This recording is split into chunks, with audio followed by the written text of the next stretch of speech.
Hi అండి, welcome to our channel. ఎలా ఉన్నారు అందరూ? మీరంతా బాగుండాలని నేను మనస్ఫూర్తిగా కోరుకుంటానండి.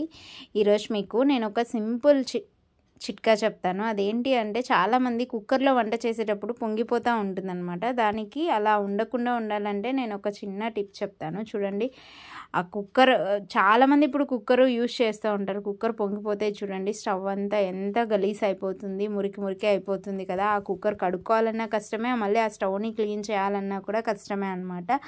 సో ఇలా పొంగిపోకుండా ఉండాలంటే ఒక చిన్న చిట్కా చెప్తానండి. ఒక 2-3 చిట్కాలు చెప్తాను, అది ఫాలో అవ్వండి. ఖచ్చితంగా మీకైతే యూస్ అవుతుంది. అదేంటి అంటే, ఇప్పుడు చూడండి, చాలామంది యూజ్ చేస్తూ ఉంటారు కుక్కర్లో పప్పు చేయడం కానీ, లేదంటే ఏమైనా ఉడికించుకోవాలన్నా కుక్కర్లో బెన్నే అయిపోతాయి కాబట్టి కుక్కర్ యూజ్ చేస్తూ ఉంటారనమాట, త్వరగా వండుకోవచ్చు అని చెప్పేసి. కాకపోతే ఇలా పొంగిపోయింది అనుకోండి, చూడండి, అబ్బా చుట్టూ ఇట్లా పొంగిపోతే అసలు దాన్ని కడగాలన్నా కూడా, దాన్ని తుడిచి క్లీన్ చేసుకోవాలన్నా కూడా చాలా చిరాకు వస్తుంది అనమాట.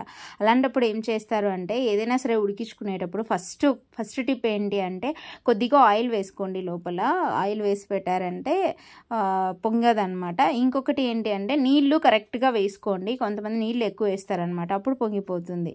ఇంకొకటి ఏంటి అంటే, విజిల్ కరెక్ట్గా ఉందా లేదా చూసుకోండి. అయితే అండి, ఈ వీడియో నచ్చినట్లయితే లైక్ చేయండి, షేర్ చేయండి. మన ఛానల్ని ఫస్ట్ టైం చూస్తుంటే సబ్స్క్రైబ్ చేసుకోండి. Thanks for watching.